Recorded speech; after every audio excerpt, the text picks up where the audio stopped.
Pinatanggal na ng DOT o ni DOT Secretary Cristina Frasco ang promo material ng ahensya na may mukha niya.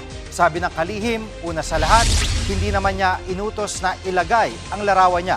Wala naman daw rason para i-promote ang kanyang sarili dahil hindi siya kakandidato sa 2028. Ginisa si Frasco sa Senado kahapon dahil puro mukha niya umano ang nasa magazine, billboard at social media post kaysa sa tourist destination ng bansa.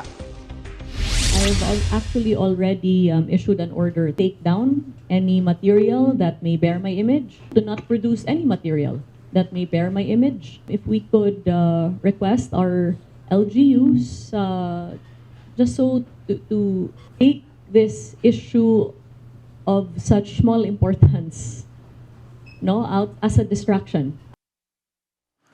Mga kapatid, Jig Manikad po, pagdating sa mahalagang balita sa loob at labas ng bansa, dapat una sa lahat, mag-follow at mag-subscribe na sa social media pages ng News 5.